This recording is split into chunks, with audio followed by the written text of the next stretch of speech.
There it is. Hello, Facebook fans. Welcome to Gay USA. Anna's back. I'm thrilled. I'm back and happy to be doing the show. And God, we have so much news today. If we're talking 90 miles an hour, it's because we're just trying to tell you everything. But we'll have links to some of the stories we talk about in our email, and you can sign up for our email list by going to our website at gayusatv.org. And yeah, do that. Do that. And we only send you one email a week. It's not onerous. No. And it's chock full of information. Yeah. As today's show will be. There are some really mind-blowing things going on in this country.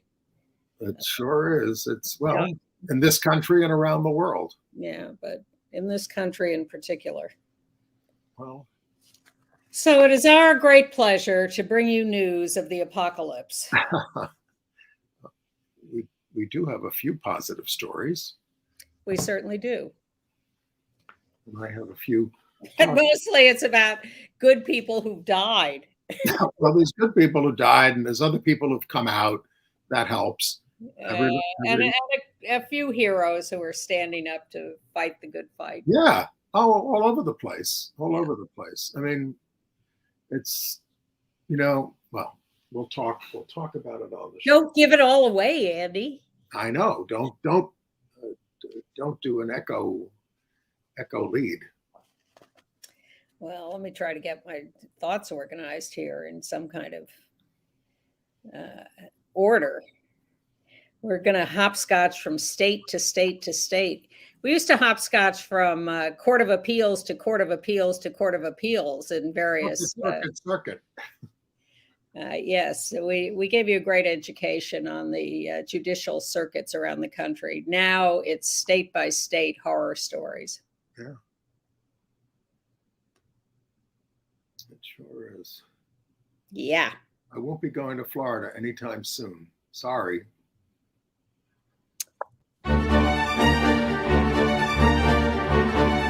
And we have to really escalate the noise we make so that we'll be heard.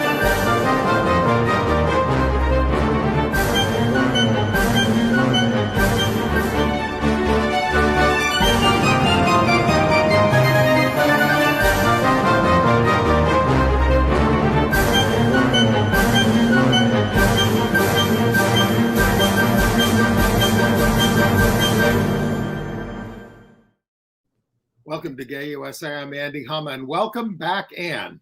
I am the returning Ann Northrup. Very grateful for Maren Johns taking this seat for the last 2 weeks and doing a great job. But I am happy to be back and plunging into the horror stories ahead of us. Because state legislation assaulting LGBTQ rights is really intensifying, particularly in states like Florida, Tennessee, Kansas, Texas, and Nebraska. And that's only skimming the top. And as you've probably heard by now, Chicago's lesbian mayor, Lori Lightfoot, lost her bid for re-election. She came in third in the primary. There will be a runoff between the top two. A Minnesota state representative has come out as bisexual. Yes. LGBTQ plus activists and allies are defending drag brunches in the District of Columbia and in West Virginia. The Club Q mass shooter in Colorado Springs was hit with 300 plus charges. We have some real heroes to celebrate this week who we've lost in the last week. A pioneering Black lesbian activist, a groundbreaking theater director, and a transgender pioneer in Indonesia. World Pride was marked in Sydney, Australia this past week. And the CDC has put out a warning of an outbreak of nasty drug-resistant Shigella, a stomach bug, among gay and bi men in particular in the US and the UK. The Screen Actors Guild honored this past weekend a PFLAG mom and Brendan Fraser's portrayal of a morbidly obese gay man. While the NAACP Image Awards honored a couple who have stood by their transgender child. And I'm going to review The Jungle, an immersive play about a Calais refugee encampment that's now playing in Brooklyn. There was a great movie about that a few years ago that I saw. Very moving, very, As is the play. But if you're not moved by what's going on in Florida to anger, you're not paying attention. Right. So Governor DeSantis keeps coming up. There he is on the cover of the New Yorker. With books on the chopping block. Yeah. And that's sort of a mild version, but he every day he has a new proposal. He wants to ban all race and sex studies majors and minors in universities. He wants to hire untrained first responders as teachers to replace all the teachers he's getting rid of because they teach progressive things. And he wants to expand the Don't Say Gay law to now stretch up to 8th graders and beyond. Well, that's because Nikki Haley said she wanted to do that. Well, fine. That's the competition these days. How mean can you be? How cruel, how stupid, how ignorant can you be? Well, there was a statewide walkout by students across the state on Thursday. And at the new College of Florida, where he's imposed the most ridiculous right-wing ideologues on that board of trustees, the students and faculty just let them have it. Now, of course, the school is falling apart as a result. Who's going to want to be there? That's his ultimate goal, have the entire education system fall apart. He wants charter schools and religious schools. He can impose curricula as the governor, it turns out, for public schools all over the state of Florida. And he's doing it. He's out there with a machete cutting through everything. And he's also supporting a bill to roll back First Amendment protections on the defamation laws to make it much, easier to sue for defamation in his state, overriding the Supreme Court's Times versus Sullivan decision, et cetera. I mean, it's just, this is fascism. There is going to be a demonstration against him. He's on his book tour. One of them is going to be at the Reagan Library on, I guess this is Sunday, 3/5. And it's at 10 a.m. at the presidential library there. But here, he is impervious to criticism. And he got reelected by what, 40 points or something? 20 points, not 40 points. Whatever. A lot. It was a lot. It was a lot, and all you need is one. Yes. So he really thinks that he is marching to the presidency with nothing to stop him. People can do all these demonstrations, and please keep doing the demonstrations. But there is nothing in his path at the moment, and it's very, very scary. Everything he is doing seems to be unconstitutional and fascistic, and I'm sure there are and will be more lawsuits, but nothing has slowed this guy down. Well, I mean, and of course, he boasts of Florida's relatively high proficiency scores for 4th graders. But a study found that these scores drop precipitously from 4th to 8th grade, a collapse to which no other state comes close. So he's already destroying the system. He is, and there are these demonstrations, but there's certainly not millions of people in the streets trying to get in his way.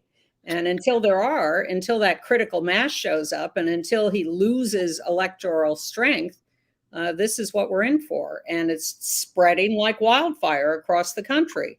So let's go through a number of others. Well, I'll start with a good decision we got out of West Virginia. The 4th Circuit Court of Appeals ruled that a trans girl can continue to compete in girls' sports in her middle school while she appeals an adverse ruling by a district judge. The appeals court ruled that her exclusion was not consistent with the 4th Circuit opinion in the Gavin Grimm case, nor with the Supreme Court decision in Bostock, which said that gender identity discrimination is sex discrimination, at least for purposes of employment. And the district judge had ruled that sports are different from restricting access to restrooms and things like that.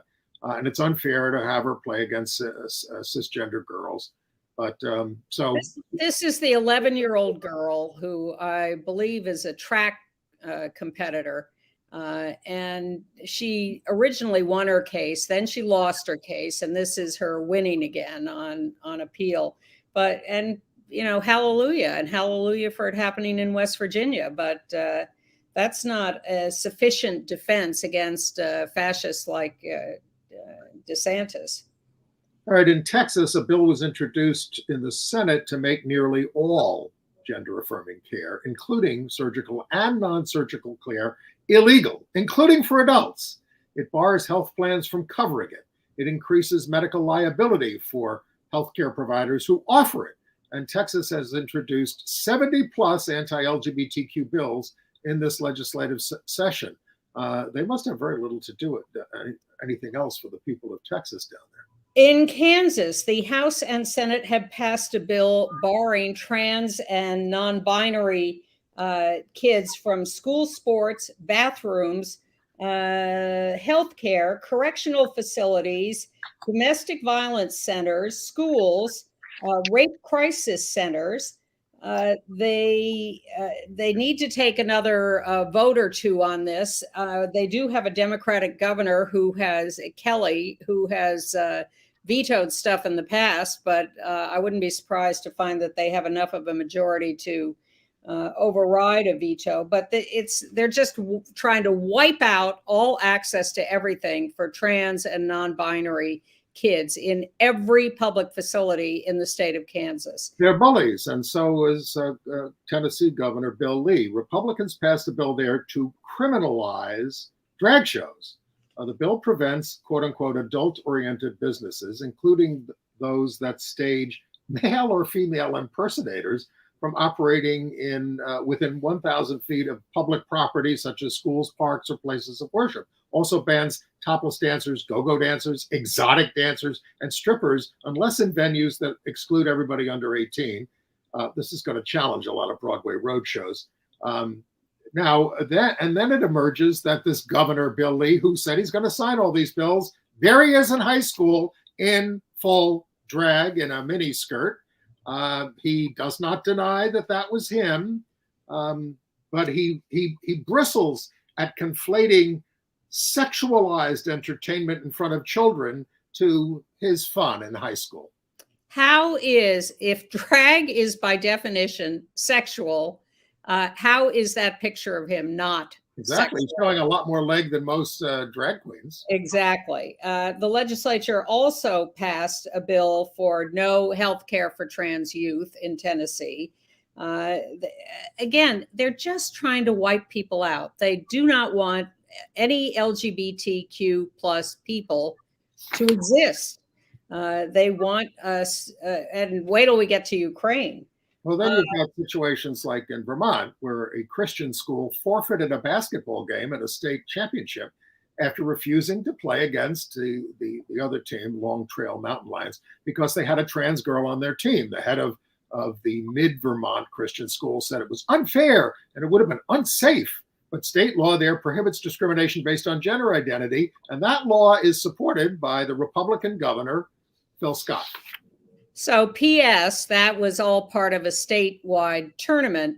The team with the trans girl on it lost its next game quite with a big margin. So much for the Christian school that didn't want to play with her on the team.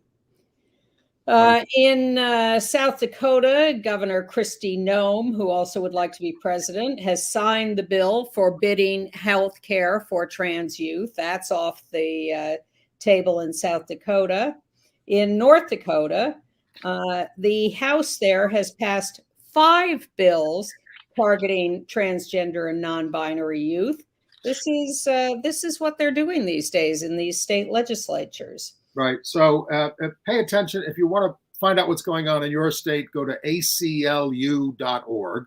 The ACLU is tracking, I think it's up to about 350 anti-LGBTQ bills. And, you know, a couple of years ago, we used to be able to beat these back with corporate pressure. And but now it's like this is their favorite thing to do.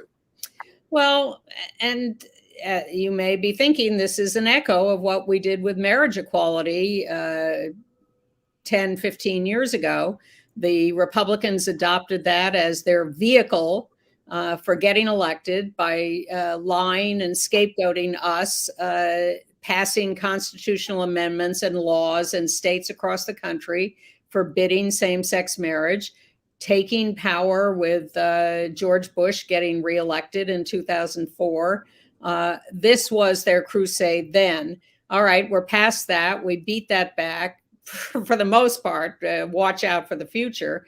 It's a little tenuous, but now this is their new vehicle. They choose these vehicles. It was abortion. It's us, gays in the military. It was marriage, and now it's all the trans people and their needs. And this is how they raise money, and this is how they run for office. And it's all just a horrible, horrible game on their part to gain power. Which is why we need state senators like Nebraska's Michaela Cavanaugh. She has pledged to filibuster every bill on the Senate's agenda if 2 Republican bills seeking to ban both abortion and gender-affirming care for trans youth are not immediately withdrawn. If you inflict pain on our children, I am going to inflict pain upon this body. I have nothing but time. Now that is a hero. And if more people would stand up in state legislatures and be willing to do that, we'd have a little better fighting chance. But thank you, Senator Kavanaugh in Nebraska. That was just brilliant. It was so heartwarming to see that. And it's good that in Minnesota, the House there passed a bill to ban youth conversion therapy. They need the Democratic Senate, which they re-achieved in the midterms last year, to pass it in their body so that can become law in Minnesota. Now, we've told you that a lot of states still have on the books in their constitutions and their laws against same-sex marriage. They can't enforce it because of the Supreme Court decision in Obergefell. But in Missouri, a gay Republican, State Senator Chris Sander, introduced a constitutional amendment for marriage equality. So the Jackson County Republican Party censured him, but the party chair, Mark Jones, also openly gay, I don't know how many, a lot of gay Republicans, said the resolution was out of order and it was withdrawn, but the party formed a committee to investigate it. Yeah, this is only postponed. They're still going after him. In Mississippi, Governor Tate signed the bill for no medical care for trans youth. That makes Mississippi the third state, along with Utah and South Dakota, to now have such a law in place. Although some of them are on hold because of Alabama and Arkansas have similar laws, which have been enjoined for the moment as they are under judicial review. But Utah, South Dakota, and Mississippi are in place. All right. Well, you've all heard the news about Lori Lightfoot in Chicago, the mayoral election. She lost her bid for re-election, did not get into the top 2. She came in 3rd. Paul Vallis, the more conservative law and order candidate, a former public schools executive, got the most votes. And then Brandon Johnson, a progressive county board commissioner, came in 2nd. So they're in a runoff on April 4th. Looks like it's going to be very tight. Vallis was, okay, we'll see. Well, I think Lightfoot voters will go to Johnson. Vallis is white, Johnson is black. The electorate is split about 50-50 in Chicago. People like Johnson. He's a good progressive with good ideas. So I think it's going to be a close vote in Chicago. I could be proved wrong, but that's what it looks like at the moment. I want to pick up one more state thing that just happened in West Virginia. The legislature disregarded all rules and rammed through a bill. It's supposed to have 3 votes. No, they took it straight to the floor. Supposed to have a committee hearing. No, they took it straight to the floor. And they have passed this bill that allows the religious freedom of anybody to ignore any law. Any law. Chaos. Chaos. Sharia law will rule in West Virginia. Well, we're sitting here in New York, where the mayor of New York, Eric Adams, just said he doesn't believe in the separation of church and state. It was an absolutely outrageous speech. I mean, a rabbi said that Adams was absolutely unhinged. We want the separation of church and state. Stop it. Exactly. And I think he's just losing his hold on all of this. I think he's desperate. He's not popular. And I think he thought he was going to march into office and be in charge. And people are really going after him. And he's just losing it. All right. I like the story out of Minnesota, where State Representative Zach Stevenson, he's come out publicly as bisexual. Now, he says he told his then girlfriend in 2006 that he was bi. The first time he said he told anyone, and he wouldn't tell anyone else for 13 years. They married shortly thereafter, and he sort of said, "Oh, I never saw a need to come out," or he was lying to himself, or whatever. But in an article in The Advocate, to which we will link in our email, he talks about how in 2001, when he was in high school, an out gay classmate took his own life in the homophobic Anoka Hennepin School District, which was pretty famous for it. We've talked about it often. And Zach was part of the legal team that sued that district over anti-LGBTQ policies. So while he's still married to his wife, he felt an obligation to come out so that fewer people who are bisexual, LGBT, feel like outcasts. I think that's great. I agree. And I think it is a dilemma often for people who are bi to, when they're in a relationship, either way, with a same-sex partner or an opposite-sex partner, to then announce that they are bi becomes a dilemma. So good for him. Okay. At the University of Virginia, Governor Youngkin's anti-gay racist pick for the Board of Visitors, Bert Ellis, a classmate of mine at UVA in '75, was confirmed by the General Assembly when 2 Democrats broke ranks and approved him. Since then, texts obtained under the Freedom of Information Act, where Ellis called an aide to the provost a numbnut who has nothing to do but highlight slavery at UVA. This bloated bureaucracy has got to be slashed. UVA illegally withheld the text until now, and then they issue a statement saying, "We're disappointed about his disregard for faculty and staff and the university's core values." Now they're saying it, but he's in. Horrible guy. And watch out for the governor of Virginia, Youngkin, who also wants to be president. They're stacking these school university things with just ideologues. All right. Speaking of ideologues, we should give you the update on Representative Santos from New York and his new best friend, Marjorie Taylor Greene, in the U.S. House, where they are co-sponsoring a bill to ban LGBT books. Now, remember, Santos is gay. Yes, got a picture of him there. He also introduced a bill to make the AR-15 assault rifle the national gun of the United States. He's only one of 3 sponsors of this insane bill. And of course, that's the gun that was used in Uvalde and the Pulse Massacre in Buffalo. The heinousness is off the charts. Why does anyone think we need a national gun? There it is on his lapel. Where does this idea come from? As I have a friend who's a psychiatrist, a veteran. She said some people are just scum. Well, yes, but I mean, is this the NRA's proposal? A national gun? Anyway, murdering people all over. Anyway, yes.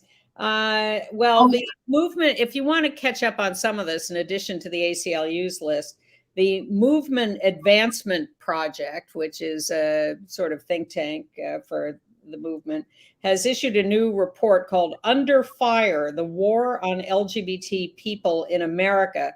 It's a comprehensive overview of all these bills and the whole movement to erase us. And they describe it as a targeted, coordinated attack. This is not just popping up randomly around the country. There is a lot of thought behind this, and mostly a lot of money. They have a plan, and we need a plan. look, Democrats in New York are going to use Santos as a poster boy in a $45 million campaign to take back the House by flipping the 5 seats that we lost last time. And we need to get our house in order. The Creating Change conference in San Francisco last week devolved into a lot of fighting back and forth with some attendees rising up in anger at the organizers, somewhat over trans issues and a feeling of being disrespected and not being treated right and not being backed up. We have to be able to support each other and strategize with each other and get the work done. Absolutely. Well, they're not united on the right. I mean, many conservative heavy hitters are bailing out of the CPAC conference in the wake of charges that the group's longtime chair, Matt Schlapp, groped a male aide to Herschel Walker. Mike Pence is out. I think DeSantis is out. Yeah, but it's Trump's stage, and they don't want to go onto his territory and be criticized by him, I think. Okay. All right. I frankly don't think they care about Matt Schlapp groping an aide to Herschel Walker. Well, certainly Donald Trump doesn't. Exactly. Grab him by the whatever. All right. Some more positive stories in Washington, D.C. Proud Boys were expected to protest a Drag Time Story Hour brunch at Crazy Aunt Helen's, an LGBTQ friendly restaurant. So hundreds of LGBTQ advocates showed up with rainbow umbrellas to shield patrons there on Capitol Hill. And the drag queen, Tara Hoot, read the book, Be Brave, Little One, to the crowd. And they also blasted the Disney playlist during their action. And the Proud Boys chickened out. Now, that's a very modest outfit, I think, that Tara Hoot is wearing, much more modest than the governor of Tennessee. Absolutely. So who's sexualizing who? And also yes, thank you, Rich. In West Virginia, they were going to have a drag brunch that had been canceled because of threats from the Proud Boys. And a group of MMA fighters, mixed martial arts, volunteered to come protect events like that. Their leader said, if somebody really wants to attack somebody, let them attack me instead. Well, that's the kind of solidarity we need, folks. There they are. Thank you very much, guys. Yes, I appreciate that. And there was another confrontation at another drag story hour in Queens last week. Again. I think only a handful of Proud Boys showed up, and the borough president of Queens showed up on our side, and there were 100 LGBTQ allies there. Well, I think the Proud Boys have learned to pick their spots. They go in, they threaten, they're very intimidating, and then they disappear because then we're fighting back, and they don't want to deal with that. So they're very good at their little guerrilla actions to intimidate. And, the consequences of all this hate is the ongoing violence against trans people in Houston. A 22-year-old Latina trans woman, Maria Jose Rivera, was killed on January 21st. It looks like a murder-suicide with an intimate partner. Rivera was an immigrant from El Salvador, and she was the victim. And then in Milwaukee, Wisconsin, another trans woman, Cachet Henderson, 31 years old, was shot dead. Her body was found in a burning building. So the thought is that perhaps whoever killed her then set the building on fire to try to burn her body, but she was found. She's the third trans woman in the last year to be murdered in Milwaukee. She was described as funny, sweet, and fabulous. And she was a member of a group called Sisters Helping Each Other Battle Adversity. And a beloved member of the group. And this is just one more valuable life thrown away and robbing us of that beauty in the world. It's terrible. Following up on the Club Q shooting, which killed 5 and wounded 17 last year. In Colorado Springs. Colorado Springs. The prosecutors are said that Anderson Lee Aldrich, the alleged perpetrator, was motivated by anti-LGBTQ hate and is subject to the hate crimes charges. Aldrich visited the club 6 times before the attack, had online messages with a rifle scope over a pride parade. The prosecution says the attack was inspired by a neo-Nazi white supremacist shooting training video posted on a website that Aldrich ran. Now, Aldrich identifies as non-binary, and their lawyer attributes their crime to being drugged up on cocaine, Xanax, and Adderall, and was being treated for schizophrenia, bipolar disorder, and PTSD. Their lawyer says they are remorseful. Aldrich faces 305 charges, no trial date set, no death penalty in Colorado. Well, they may be remorseful now, but at one point they were blaming the hero guy, the dad who subdued them. The Aldrich was saying the dad was the shooter. That it wasn't. He says they say they're schizophrenic. Well, the other fascinating thing is, there's been this whole dispute going on with the New York Times and how they report stories about trans people and non-binary people. The New York Times story on this particular moment in Aldrich's trial was so rigorous in referring to them as them and they. It is like a textbook on how to refer to non-binary people. I just had to laugh at the fact that they were so aware of how to do that. The Times does that.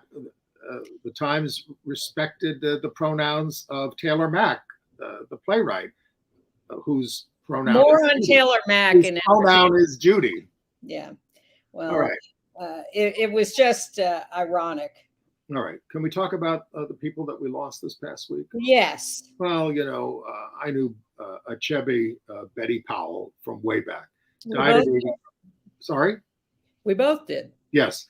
Long-time lesbian activist, one of the founders of the Estrella Lesbian Foundation. She came out in the 70s in gay and lesbian and feminist movements, working with the Gay Academic Union, a really early group, the then National Gay Task Force, the National Black Feminist Organization, Salsa Soul Sisters, Kitchen Table Press, which was, I believe, a Black feminist press, and Estrella did lots of diversity training through Betty Powell Associates. I did some of those with her over the years, mostly raised in Florida, mostly resided in New York, professor at Brooklyn College, featured in the documentary Word Is Out. Very early, very important. By reading about her, we worked together on a Channel 13 special, public television special, a 3-hour special in 1976 called Lesbians and Gay Men, We're Here and We Care. She was also part of that historic meeting at the White House in the Carter administration. She was one of the people at that meeting. They got to meet with Midge Costanza, who was the closeted top aide to one of the top aides to Jimmy Carter. But she was a nice person, and she was always trying to get people to work together and to work in positive ways. Well, part of that generation of radical women that included Sidney Abbott, Charlotte Bunch, Barbara Love, Kay Whitlock, and Meryl Friedman. And we have a little 1-minute video of Achebe. The notion of freedom, such a powerful, tender, all-encompassing way of being in the world, who you came to this place to be. And that shows by the pigmentation in my skin, it shows by the texture of my hair, the shape of my nose, whatever, and they call that race, and color. And then the shape of my body and my body parts, and they call that gender. And then the shape of my mind and where it wants to go and how it wants to be. And among the how I want to be, who I want to love. And they call that being a lesbian. And that's a beautiful thing. Loved her. Great person. We also lost this last week Adrian Hall, age 95. He was legendary in the theatrical community as a creator and producer, founding artistic director of Trinity Rep, regional theaters. He died in Tyler, Texas, at age 95. And so he was out really, really early. And I wanted to read a quote that he said, this is from the New York Times obituary, if his personality set him apart, so to some did being openly gay. It also influenced his work. Quote, being gay, well, it's an outsider status, no matter what anyone else says. And part of me really likes that, he said in 1986. It keeps me on edge, keeps me aware of what it's like not being fully accepted, what it's like being scorned and thought less of because you're different. I identify with society's rejects, always have. That's what my work's about. And it was honored with the Tony Award, the Trinity Rep Company that he headed in 1981 for regional theater. Yeah. We also lost in Madison, Wisconsin, an ex-governor of Wisconsin, Tony Earl, who had a stroke and died at 86. He was famous he was a one-term governor in Wisconsin in the 80s, 83 to 87. He was famous as an environmentalist, as a fighter for campaign finance and election reform, and for gay rights. He was governor when the first gay rights bill in the country was signed into law. For state.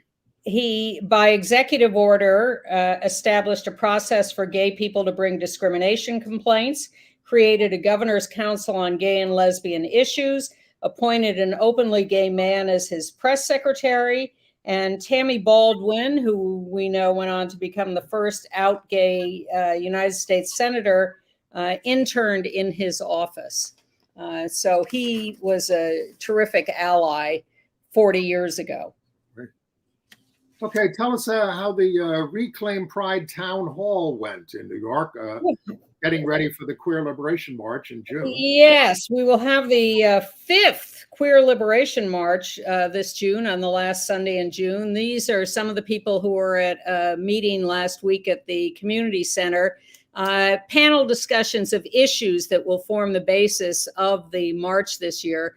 Everything we've told you about today will be featured in the march on June 25th with hundreds of thousands of people in the streets. This is, of course, the alternative march to the corporatized Pride Parade, which is getting a little less corporate under the influence of the Queer Liberation March.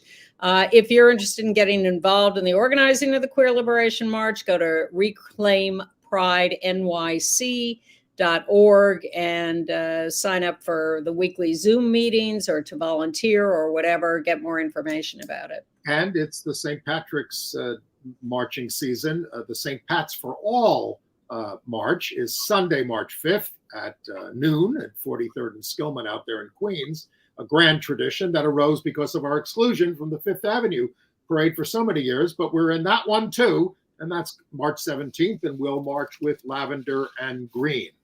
And one piece of good news to end this horrible segment, a Massachusetts study of 1,400 middle and high school students found that LGBT students do much better in schools that have gay-straight alliances advocating for them.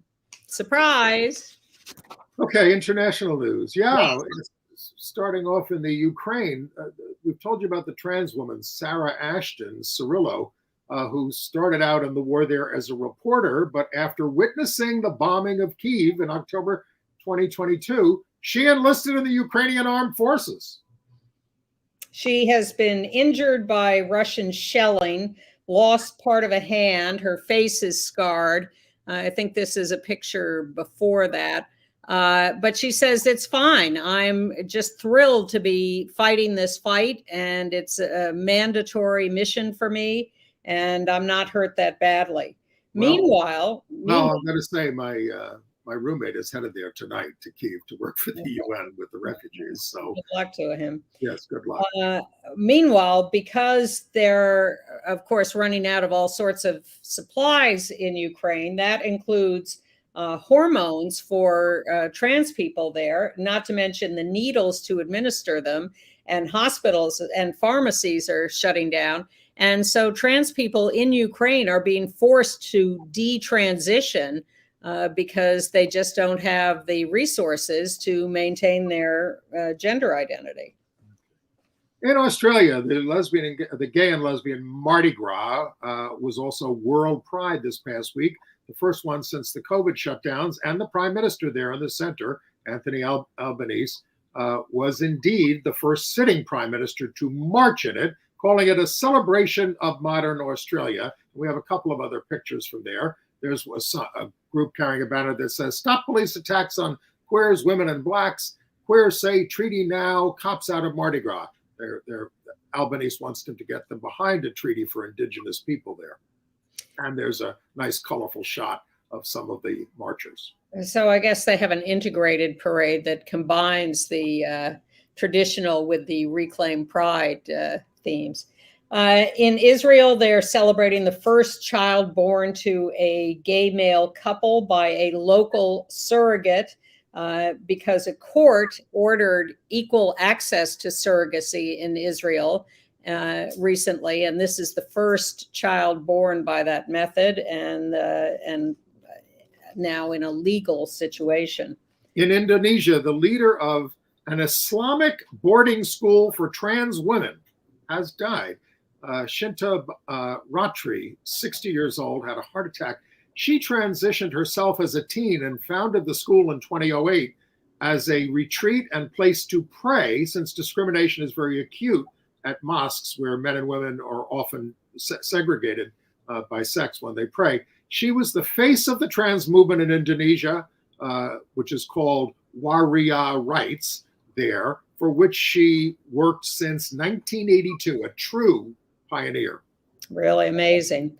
And younger pioneers, two female students at a university in China who were disciplined for distributing little rainbow flags around the campus, are now suing the Ministry of Education over their illegal, they would say, discipline. Very rare to go to court there over rights. But the European Court of Human Rights, however, ruled that it's okay for France to refuse an intersex person's gender marker from male to neutral, citing a lack of European consensus on the issue. Yeah, they won't do, X gender markers. In Bulgaria, the Supreme Court says that gender change is illegal without some change of law by the parliament. The court refuses to do that. And they're afraid it could lead to de facto same-sex marriages. If they allow someone, a straight couple is married and one of them changes their gender, then whoa, they're a same-sex married couple. In Kenya, the Supreme Court there overturned a ban on the National Gay and Lesbian Human Rights Commission. But the criminalization of gay sex, they emphasize, continues. It was a 3-2 decision. The court said it's unconstitutional to deny registration of an association purely on the basis of sexual orientation of applicants. It was a 10-year legal battle. And you thought we had gotten rid of the Kill the Gays bill in Uganda, but in fact, Parliament has a new version of it that they're going to try to pass. The court killed it in 2014, but these things continue to rear their really ugly heads. In Japan, there's a visiting U.S. congressional delegation led by out gay Mark Takano, and including Alexandria Ocasio-Cortez. And they're there pushing LGBTQ rights and saying, come on, Japan, you have to get, as a member of the G7, you have to get up to date on same-sex relationships. I haven't heard our ambassador there, Rahm Emanuel, the former mayor of Chicago, speaking up on this. Not yet. And in the UK, 10 of the 42 worldwide Anglican provinces have condemned the Archbishop of Canterbury for allowing blessing of same-sex couples. Frankly, I'm surprised it's only 10 of 42. Does that mean he's going to hell? Who knows? All right. And also in the UK, in London, in 2 years, they're going to open the David Bowie Center for the Study of Performing Arts at a part of the Victoria and Albert Museum. They have 80,000 items ready to go on display. Wow. Yeah. All right, health news. Just heard about this, an outbreak of Shigella among gay and bisexual men in the United States and the UK and elsewhere. It's a drug-resistant strain that causes inflammatory diarrhea, cramps. It spreads through sexual contact and seems to have arisen from a September gathering in Cape Verde off the coast of West Africa.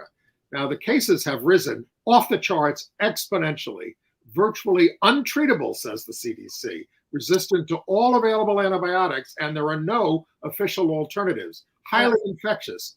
Shigellosis eventually goes away without treatment, but it can cause prolonged debilitating illness. 6,400 people were hospitalized for it in the US last year. Especially if you're immune compromised, if you don't have much of an immune system to fight back.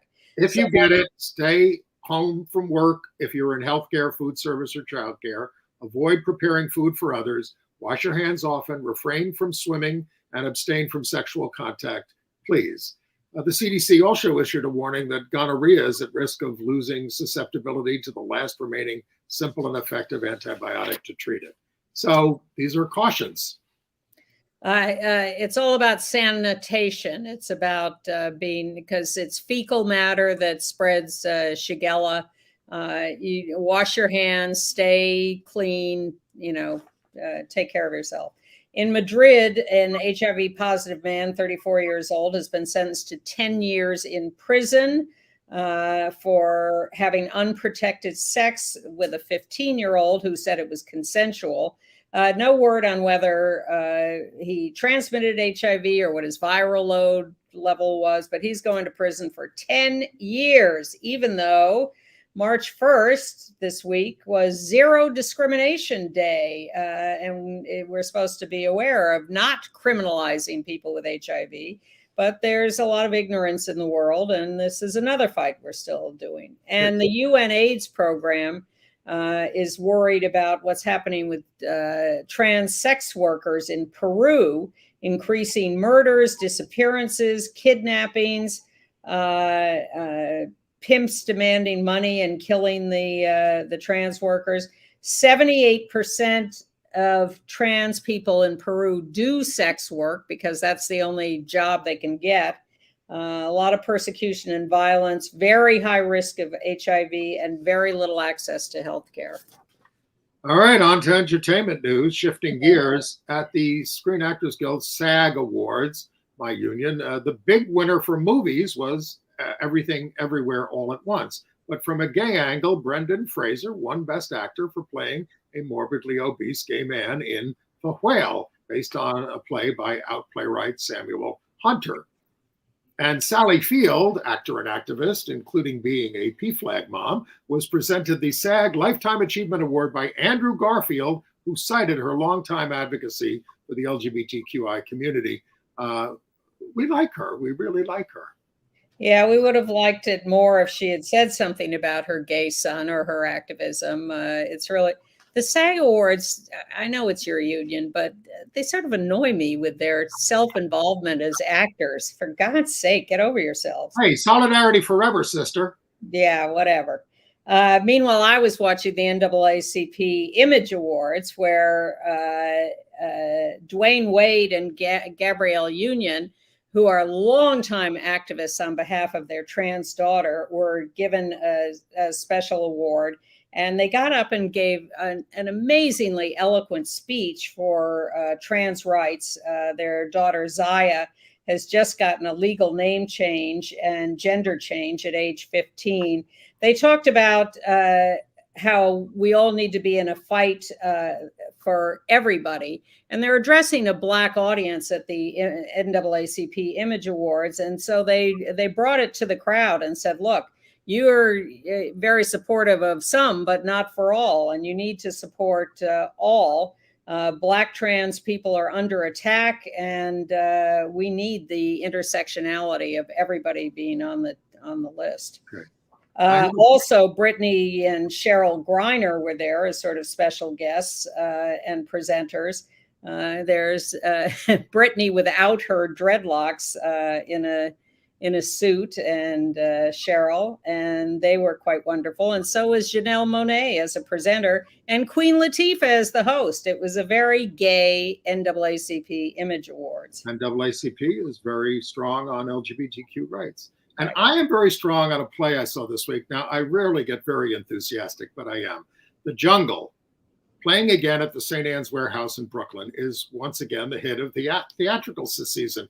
This play was created by Joe Murphy and Joe Robertson while running a theater with refugees from the Middle East, Africa, and South Asia in Calais, France, across the channel from England. The Jungle puts us in their encampment with representatives of the thousands who were stuck there on their ways from separate hells in the hopes of making it to England. It's directed by Stephen Daldry and Justin Martin, who did The Crown, but we're as far away from Buckingham Palace as we can be in this immersive experience, where the actors playing the refugees and the British aid workers are all around us, and they're much more real than the royals. There's nothing like it in the theater today. It was a smash hit in London, and now it's here. Uniformly great acting, draws us deeply into the many crises of being a refugee, makes us think about our responsibility for creating refugees, and makes us think hard about these people as people, from a charming 6-year-old to angry teens to adults doing everything they can to keep hope alive. So kudos to all. It's really not to be missed. It's the best thing I've seen in a year.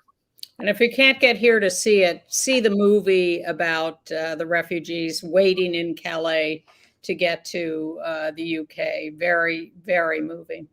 And put on your long-term calendar something coming up. You know, of course, John Barrett's book and the movie of Midnight in the Garden of Good and Evil. Well, Taylor Mack is writing the book for a new musical version that is coming to Broadway.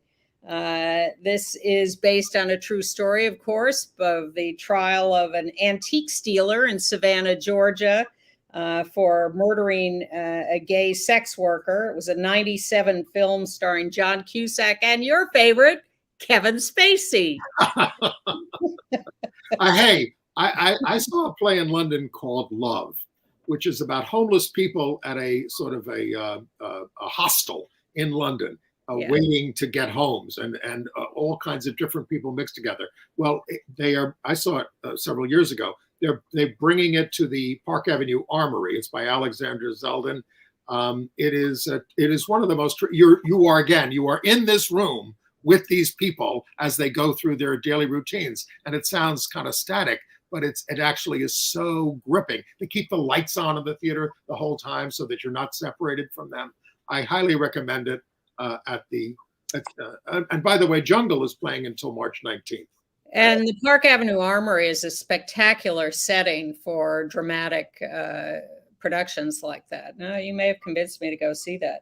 Now, Andrew Rannells is nominated for a Best Actor for the musical version of Tammy Faye. Yep, for the Olivier Awards. This is a musical by Elton John that just played at the Almeida. I didn't get a chance to see it. He's pictured here with Katie Braben in the title role of Tammy Faye. The show includes Tammy having HIV-positive pastor Stephen Peters on their show. And it's also nominated for Best Musical. And one of the nominees for Best Comedy, My Son's a Queer, but What Can You Do? That's a West End show. I didn't see it, but it was nominated.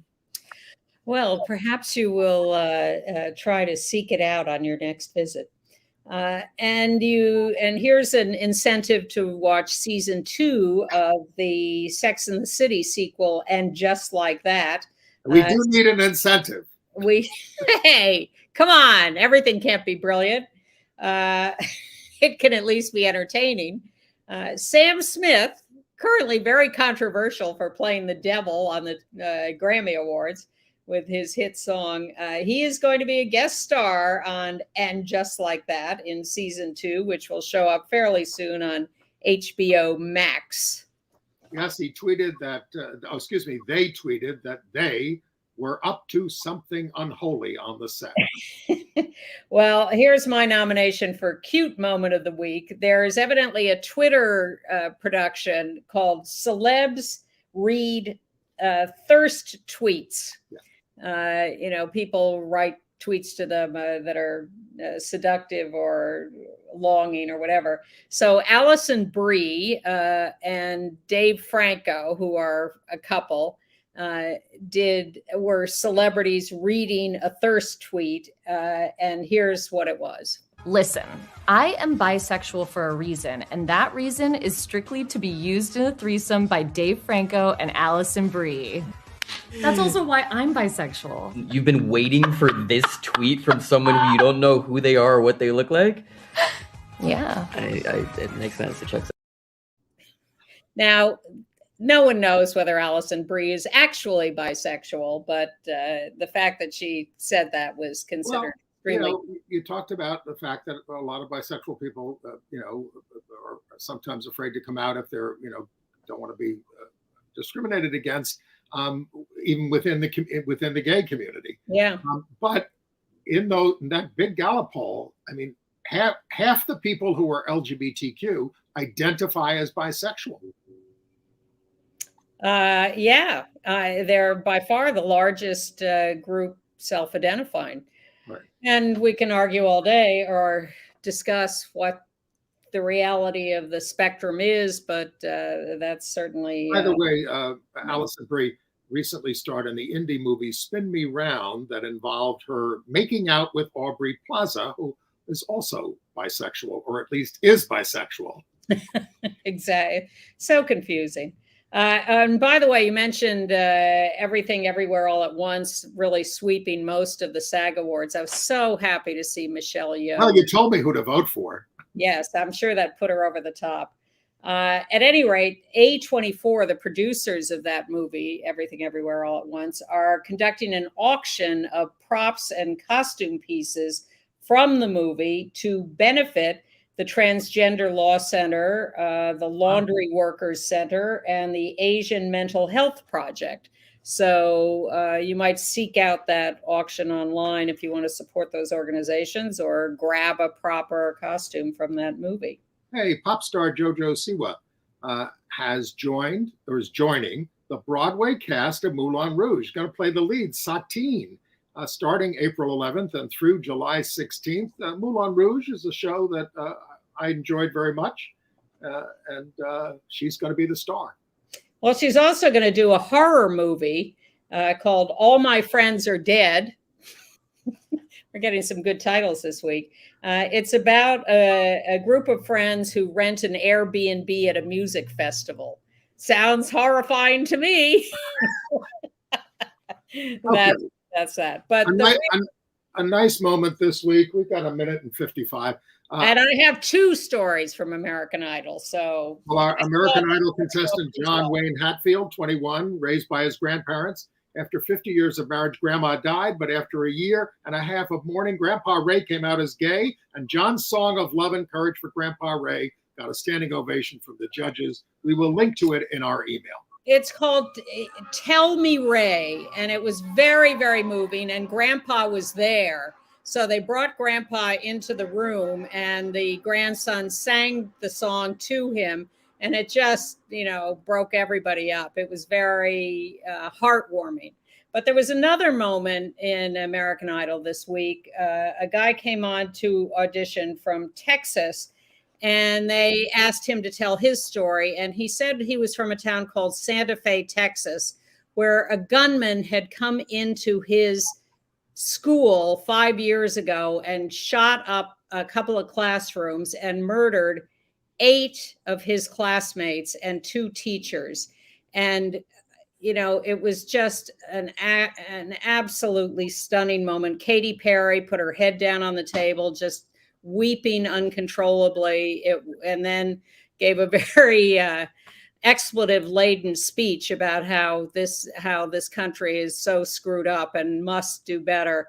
It was, American Idol has sort of shifted itself. It's gotten rid of the comedy auditions and is really doing some deeper stories.